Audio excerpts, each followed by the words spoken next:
The Bible is unequivocal. When there's a rule, you're left in no doubt about what is allowed and what is forbidden. It says, "Thou shalt not." Now, I'm not strictly a Bible guy, but that's one of the main reasons I no longer covet my neighbour's ox. In life, we also have a set of non negotiable rules. Do not commit murder or rape or theft. We all know where we stand and we know the consequences if we transgress those hard and fast rules. We tell our children, do not play with fire or knives or traffic. But then things get a little bit namby-pamby, a bit loosey-goosey. Take a pack of cigarettes, for example. It says smoking kills in big, bold letters on the packaging, but there's no law that forbids you from actually buying them or smoking them. There's no rule that says a shop can't sell them to you.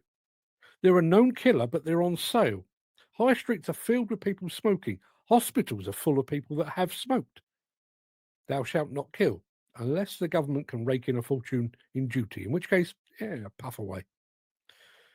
I was thinking about all of this in light of last Friday's scaffold collapse in Manchester, and I was thinking about how the industry responded to the spate of similar incidents during summer 2019.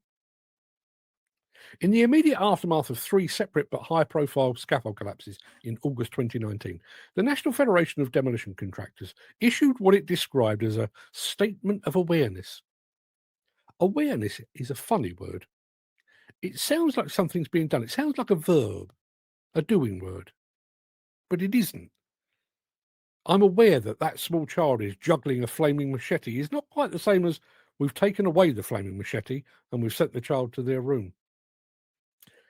The Federation later issued guidance on the use of scaffolding in a demolition environment. It's an improvement on a statement of awareness, at least, but it still fell a long way short of actual prohibition. That would eventually come from the Health and Safety Executive.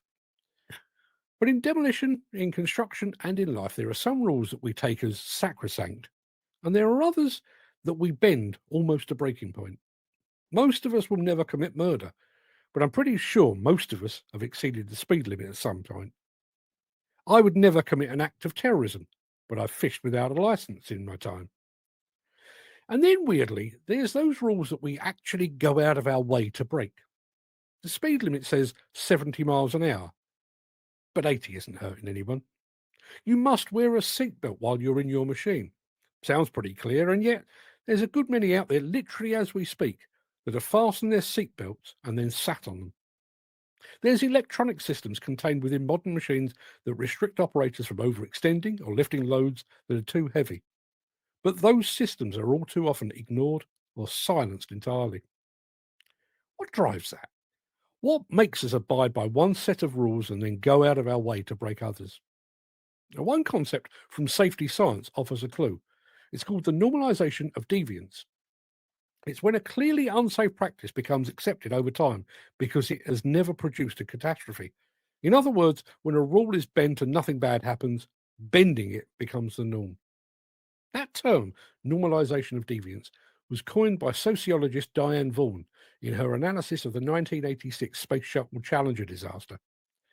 NASA engineers repeatedly saw the same O-ring damage across multiple flights.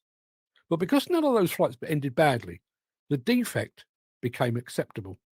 Acceptable until that fateful day when, just 73 seconds into its mission, the Challenger exploded, claiming the lives of all 7 crew members.